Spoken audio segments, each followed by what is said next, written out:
রায়পুরার মাটিতে আমরা সুন্দর রায়পুরা করবো এবং সারা বাংলাদেশে একটা মডেল রায়পুরা তৈরি করবো ইনশাআল্লাহ। মামলা হামলা হত্যা গুম খুন নিপীড়ন নির্যাতন করে এই বাংলার বুকে তারা যে নরহত্যা চালিয়েছিল সেই নরহত্যার জন্য তাদেরকে আজকে দেশ থেকে পালাতে বাধ্য হয়েছে। আপনারা সবাই আন্দোলন সংগ্রামে অংশগ্রহণ করেছেন, সবসময় আন্দোলন করেছেন, একটাই কারণ ছিল জনগণের ভোটের অধিকার দিতে হবে। আমরা চাই সেই জনগণের ভোটের অধিকার ফিরিয়ে দিতে।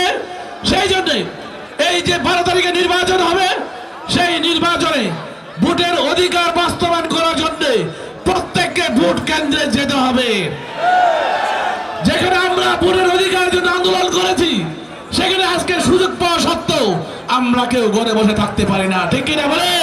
সততা, মানবতা, ভালোবাসা এবং আমার নেই পড়ানো দিয়ে আমাদের যে নেতৃবৃন্দরা আছেন সবাইকে নিয়ে এই রায়পুরার মাটিতে আমরা সুন্দর রায়পুরা করবো এবং সারা বাংলাদেশে একটা মডেল রায়পুরা তৈরি করবো ইনশাআল্লাহ। আমরা বেকারত্ব মোচন করবো, আমরা শিল্প কারখানা করবো, আমরা এখানে রিসোর্ট করবো, আমরা এখানে হাসপাতাল করবো, আমরা সমস্ত কিছু করে রায়পুরাকে আমরা জনগণের জন্য গ্রহণযোগ্য একটা সুন্দর পরিবেশ সৃষ্টি করব। আপনারা জানেন এই রায়পুরার ভিতরে একটা ভালো হাসপাতাল নাই। এখান থেকে অসুস্থ হলে নরসিংদী গেলে আমরা ভালো চিকিৎসা করতে পারি না, দৌড়ে যেতে হয় ঢাকায়। কাজেই এই রায়পুরাতে আমরা হাসপাতাল অতি দ্রুত করার ব্যবস্থা গ্রহণ করবো ইনশাআল্লাহ সবার স্বাস্থ্য সেবার জন্য।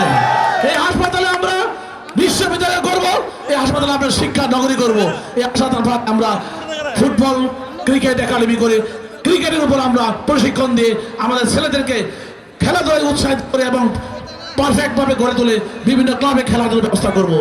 কাজী যত কিছু করা দরকার এই রায়পুরের উন্নয়নের জন্য, রায়পুরের জনগণের জন্য, রায়পুরের মা বোনের জন্য এবং হিন্দু সম্প্রদায় সহ হিন্দু মুসলিম বৌদ্ধ খ্রিস্টান সবাইকে নিয়ে রায়পুরাকে আমরা একটা বান্ডেল তৈরি করব, উন্নয়নের বান্ডেল তৈরি করব। আমাদের মনোনয়ন প্রত্যাশী যারা ছিলেন সবাই আমাদের সাথে ঐক্যবদ্ধ আছেন, আপনারা কোনো চিন্তা করবেন না, সবাই এখানে 12 তারিখ ভোট দেন, আমরা সবাই মিলে এই রায়পুর উন্নয়ন করবো, শুধুমাত্র আর কিছু নয়। আপনারা যেসব পুরুষরা এখানে এসেছেন আপনাদের মা বোনদেরকে আপনারা ভোট কেন্দ্রে নিয়ে যাবেন। এই জিনিসটা, এই সুযোগটা কখনো আপনারা হাতছাড়া করবেন না, কারণ 17 বছর যে সুযোগ পাননি আজকে সেই সুযোগটা এসেছে, সেই সুযোগটা আপনারা কাজে লাগাবেন। আমি আপনাদের একটা কথা বলতে চাই, আর যে কয়েকটা দিন আছে সেই কয়েকটা দিন আসলে আমরা সবাই বাড়ি বাড়ি গিয়ে গিয়ে সবাইকে উৎসাহিত করি। আপনারা অনেক পরিশ্রম করেছেন, আপনারা গ্রুপে গ্রুপে করে বাড়ি বাড়ি গিয়ে গিয়ে কাজ করেছেন বিধায় আজকের এত সুন্দর একটা সমাগম হয়েছে।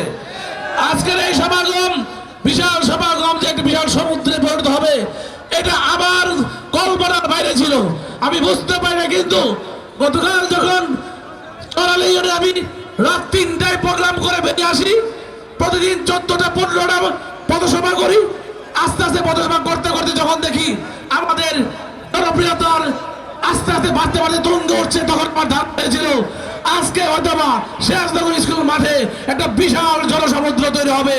সেই আশ্বাস নিয়ে আপনাদের কাছ থেকে আজকে যেই সুন্দর সমর্থন পেয়েছি আপনাদেরকে অসংখ্য ধন্যবাদ।